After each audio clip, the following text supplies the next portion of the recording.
LS 일렉트릭을 비롯한 이제 전선 관련된 종목군들 간단히 한번 흐름 보겠습니다. 대장격으로 움직이는 게 LS 일렉트릭이고 HD 현대 일렉트릭 그다음에 일진전기 뭐 이런 종목군들도 연관주라고 보시면 될 것 같은데, 일단 기본적으로 성장성은 명확하다라고 보시면 될 것 같아요. 그만큼 전력설비 관련된 수요는 계속해서 폭증할 수밖에는 없고요. 다만 이제 차트적인 부담은 있기 때문에 차트를 보면서 종목 선별하거나 매수 매도 타이밍을 잡거나 보유하고 계신 분들은 뭐 보유할지 매도할지 이런 부분들을 좀 결정하셔야 되지 않나, 뭐 이런 생각도 듭니다. 일단 오늘도 긍정적인 이슈가 나왔어요. 네, 이 부분이죠. LG 창업주 손자 한국의 세계 최대 AI 데이터 센터 건설을 추진한다. 대규모 AI 데이터 센터 건설은 이제 트럼프 대통령 취임 때도 나왔던 얘기입니다. 그죠? 인공지능, AI 시스템, 생성형 AI 이런 부분들로 인해서 정보가 말 그대로 폭발합니다. 저장 용량도 어마어마하게 많아질 수밖에 없다는 거죠. 전에도 설명드린 적이 있는데 간단히 다시 한번 말씀드리면 생성형 AR이라는 게 있잖아요. 그러니까 기존의 기존의 데이터는 사람이 만드는 거죠. 사람이 만들고 형성한 데이터를 어마어마한 양이겠죠. 그걸 학습합니다. 그걸 학습해서 AI가 새로운 데이터를 만들어요. 그죠? 그러니까 예전에는 사람만 데이터를 만들었다면 이제는 AI도 데이터를 만듭니다. 그러니까 앞으로는 사람도 데이터를 만들고 AI도 데이터를 만들고, 그럼 사람과 AI가 만든 데이터를 기반으로 AI가 또 데이터를 만들고 데이터량이 폭발할 수밖에 없습니다. 말 그대로. 그리고 동영상이라든지 이런 4D 그래픽 작업도 예전보다는 훨씬 수월해졌고 이것 또한 AI가 자동으로 만들어요. 이런 부분들은 엄청난 용량, 데이터 용량에 대한 필요를 필수 불가결적으로 불러옵니다. 그래서 국내도 그렇고 해외도 그렇고 데이터 센터가 많아질 수밖에 없어요. 데이터 센터가 많아지면 1차적인 수혜는 어디? 반도체입니다. 반도체가 무조건 들어가야 돼요. 그 안에 HBM이든 메모리 반도체 들어가야 되니까 삼성전자, SK하이닉스가 무조건 수혜를 본다고 보시면 되고요. 인텔도 마찬가지. 그 다음에 수혜를 보는 게 뭐다? 전력설비 관련주. 데이터 센터에 저장만 해서는 안 되죠. 그 저장된 데이터를 불러오고 다시 넣고 해야 될 거 아닙니까? 그죠? 그렇기 때문에 전력설비 관련주가 당연히 같이 들어가요. 그래서 이런 데이터 센터 관련된 이슈가 있을 때마다 LS 일렉트릭 같은 전력설비 관련주가 같이 움직일 수밖에 없다. 이게 뭐 당연한 성리라고 봐야겠죠. 한국의 세계 최대 규모의 AI 데이터 센터 건설이 추진된다고 월스트리트저널이 이제 보도를 했습니다. 얼마가 투입되냐라고 했더니 50조 원, 어마어마한 투입 용량이라고 보시면 되겠고요. 이게 이제 그 트럼프 대통령이 말했던 거. 오픈 AI와 소프트뱅크가 추진 중인 스타게이트 프로젝트의 하나로 텍사스에 건설되는데 데이터 센터의 약 3배 규모다. 그죠? 그래서 이 스타게이트 프로젝트가 진행되는 데서 어떻게 보면 직접적인 연관이 없더라도 파생돼서 진행되는 것이다 라고 보시면 될 것 같고요. 그 규모가 어마어마하다라는 부분입니다. 데이터 센터 구체적인 장소는 언급하지 않고 서울에서 멀리 떨어진 남서부 지역에 추진되고 있고 2028년 완공 목표를 하고 있다 라고 덧붙였습니다. 이런 부분들이 전력설비 관련주를 폭발적으로 올리고 있다라고 보시면 되겠고, 그 기업이 하고 있는 사업은 홈페이지에 가장 잘 나와 있어요. 그래서 LX 일렉트릭의 여기 사업 소개를 보시면 저압기기, 고압기기, 계정 계측 계량기기, DC 전력기기, 그다음에 스마트 기기입니다. 솔루션 부분에 자동차 조선 선박 등등등도 있고요. 근데 핵심 제품은 요 저압기기, 그다음에 고압기기겠죠.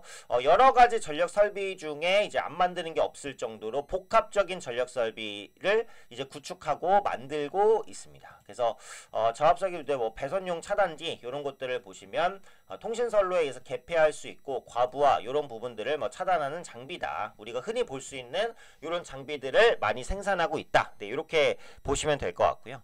그 다음에 이제 신재생 에너지 시장이 성장하는 것도 전력기기 시장의 성장을 견인한다. 이 말씀을 드렸어요. 네, 왜냐면 이제 신재생 에너지는 생산하는 에너지 양이 일정하지 않다 그랬죠. 석탄 발전, 석유 발전 같은 경우에는 생산할 수 있는 에너지 양의 예측이 됩니다.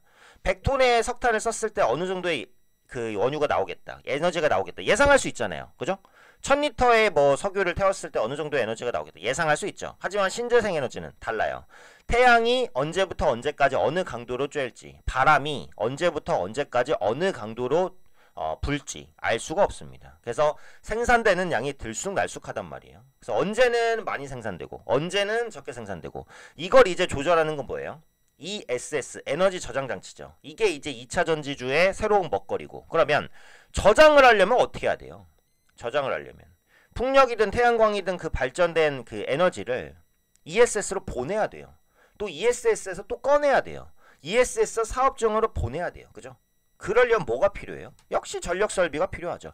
이것 또한 LX 일렉트릭을 비롯한 전력기기 관련주의 모멘텀으로 당연히 자연스럽게 작용할 수밖에 없다는 겁니다. 성장은 무조건 담보됐어요. 실적 가시성은 명확해요. 중요한 건 뭐죠? 주가죠. 주가 측면으로 부담이 없으면 들어갈 수 있고, 주가 측면에서 부담이 있으면 들어가기가 조금 어렵다라는 거죠. 그리고 이게 요건 나온 지가 조금 된 리포트인데, LS 일렉트릭은 자회사에 대한 기대감도 기본적으로 가지고 있다라는 부분입니다. 전력기기 수출과 관련한 연결 조정을 감안해도 주목할 만한 개선세를 보였다. 과거부터 누적된 북미 현지의 좋은 평가가 새로운 성장 동력으로 이어지고 있어서 북미 배전 시장 진출은 상당히 긍정적인 지점으로 평가된다. 네, 그리고 스타게이트 사업과 맞물려서 미국 내에서도 수혜를 받을 수 있는 부분들이 분명히 있을 거라고 보고요. 또 폭발적으로 수요가 증가하는 게 뭡니까? 초고압 제품 판매입니다. 빠른 성장을 보이고 있어서 연내 생산설비 증설이 완료되는 시점에 앞서 대규모 수주를 예상해 볼 수 있는 시점입니다. 지금 전력기기 자체, 전력설비 자체가 글로벌 공급 부족 현상이에요. 그래서 이 현상에 따른 수혜를 얻을 수 있는 기업은 뭐예요? 공급 업체죠. 네, 공급 부족 현상이니까요. 그래서 이제 뭐 대장격으로 LS 일렉트릭이 움직이고 현대 일렉트릭이나 일진전기 같은 종목군들도 움직이는데, 일단 LS 일렉트릭의 차트를 보면 신고가를 뚫었다가 지금 약간 윗꼬리가 달리잖아요. 이러면 기술적으로 가격 부담이 조금 발생하고 있다는 겁니다. 실적 성장성을 보면 합리적인 주가다라고 볼 수도 있지만 기술적인 부담이 발생했다라는 거예요. 그래서 여기서는 적어도 5일 이평선까지의 눌림을 염두를 해두고 대응을 하실 필요가 있으니까 신규 진입은 사실 조금 쉽지 않은 그런 구간이라고 봐야 되겠죠. 물론 더 오르지 못한다는 얘기는 아니지만 기술적인 부담이 발생하긴 했습니다. 그리고 전고점을 뚫어냈을 때 뚫어낸 다음 봉이 중요한데, 뚫어낸 다음 봉에 윗꼬리가 달린다라는 것은 뚫어낸 힘이 여기까지 미치기 조금 어려울 수도 있겠다라는 관점이에요. 그래서 상승 자체는 더 할 수도 있겠지만 눌림 이후에 재상승 가능성을 충분히 염두를 해야 되는 그런 위치다라고 생각을 한다는 거죠.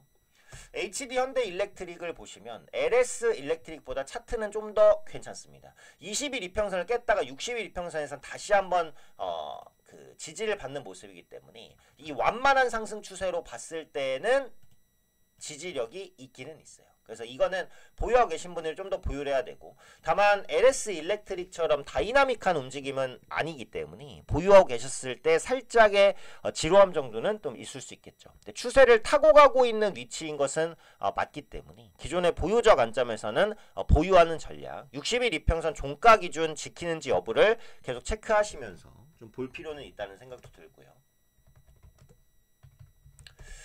일진전기는 보시면은 여기가 이제 주요 저항대였죠. 지난번에도 차트를 봐드렸는데 저항대를 뚫어내고 눌림입니다. 그러니까 패턴적으로는 아주 좋아요. 고점 돌파, 여기서 눌림. 눌리는 위치가 전 고점 저항이니까 정확히 지지받을 대에서 지지받은 거예요. 그럼 이 종목은 3만원이 중요 티핑 포인트죠. 3만원을 안 깨면 일단 보유한다. 이렇게 보시면 되겠고, 신규 진입 하실 분들은 3만원 초반대까지 눌림이 오면 보유한다. 단기 목표가 37,000원. 요 정도 전략으로 잡고 가면 되겠죠. 전력기기 관련된 전선주들은 성장 모멘텀을 사실상 담보받고 있습니다. 그 중에 LS 일렉트릭이 대장이라고 보시면 되고, 실적은 무조건 좋아집니다. 올해도 뭐 의심의 여지가 없어요. 지금은. 다만 기술적인 부분에 있어서 이걸 모르는 사람들이 없다 보니까 대부분 주가가 반영돼서 요 기술적 부담만 잘 해소시키는지 여부, 요걸 보자. 특히 LX 일렉트릭은 윗꼬리가 달렸기 때문에 지금 위치에서 눌림을 조금 주의하면서 향후 추이를 지켜볼 필요가 있다. 네, 이 정도로 말씀드리겠습니다.